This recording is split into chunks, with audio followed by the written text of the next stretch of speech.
संबलपुर नामक गांव में माधव नाम का एक आदमी अपनी पत्नी और 3 बेटियों के साथ में रहा करता था। वो चाट और गुपचुप का ठेला लगाया करता और उसी से उसके घर का गुजारा चला करता। उसकी तीनों बेटियों के नाम थे सीमा, निधि और सविता। सविता सबसे छोटी थी और माँ बाप की सबसे लाडली थी। वैसे तो सविता बहुत समझदार और बहुत बुद्धिमान थी और घर के कामों में अपनी माँ की मदद भी किया करती थी, परंतु सविता सांवली थी। सविता की दोनों बड़ी बहनें उसे हमेशा ही सांवली होने का ताना दिया करती थी।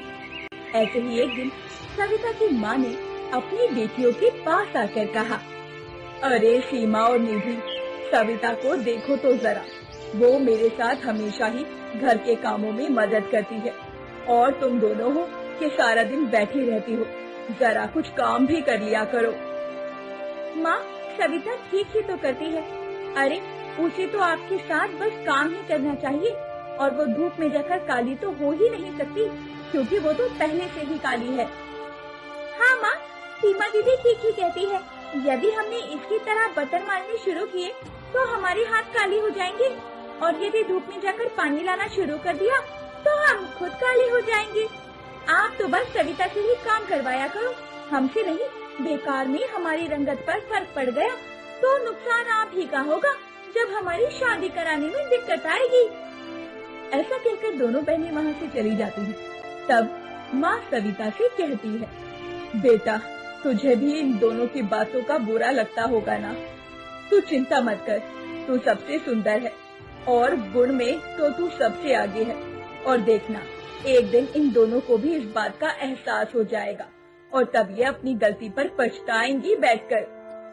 हाँ माँ, मैं जानती हूँ, मैं अपनी दोनों बहनों की बातों का बुरा नहीं मानती हूँ। और माँ, वैसे भी मुझे घर के कामों में आपकी मदद करने से बहुत खुशी मिलती है, इसीलिए मैं आपके साथ काम करवाती हूँ। और ठीक ही तो कहती है वो दोनों, वो गोरी है, अगर धूप में जाएंगी तो काली हो जाएंगी।